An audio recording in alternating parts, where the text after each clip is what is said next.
So it's finally here. We're getting the first Star Wars movie since 2019 with The Mandolorian and Grogu. Based off the Disney Plus TV show that lasted for 3 seasons, it's finally getting its own feature-length movie. The first one in a long time, and one that's under a new and better team rather than what we had from prior. But if I'm gonna be ready for this one, I'm gonna need to take a very important oath.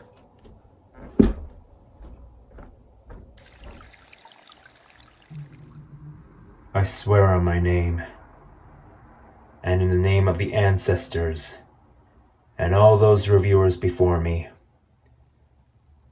that I shall walk the ways of the Mandalore. And the words of the creed shall be forged in my heart for this review, and this review only.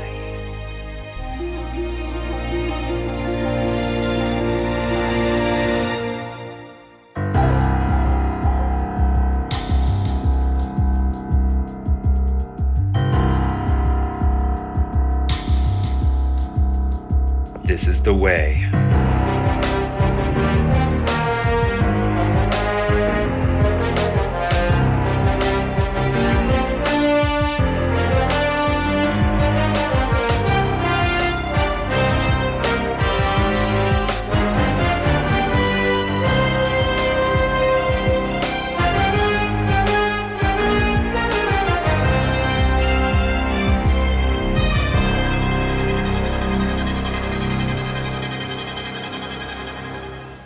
Alright, so I've made it.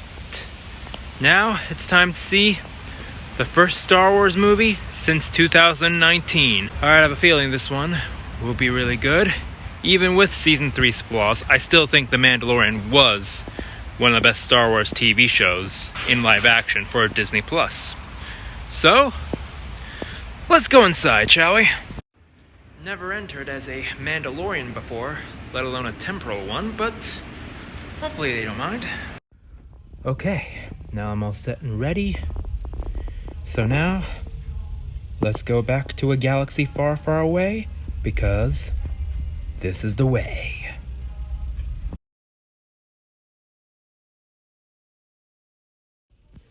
Dang Ferric. Now this was great. All I can say was, the old did protect the young. This is the way. This was definitely a redemption for Star Wars in film. After they really fumbled with the latter 2 films of the sequel trilogy, they really picked themselves up with this movie. While it did very little in terms of story progression in some areas, it was definitely a fun one. It was much better than what I had to deal with back in 2019.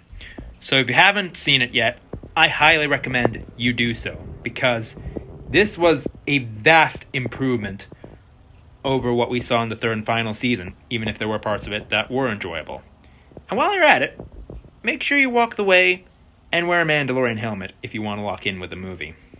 I know I am, but I can assure you, it'll just be for today.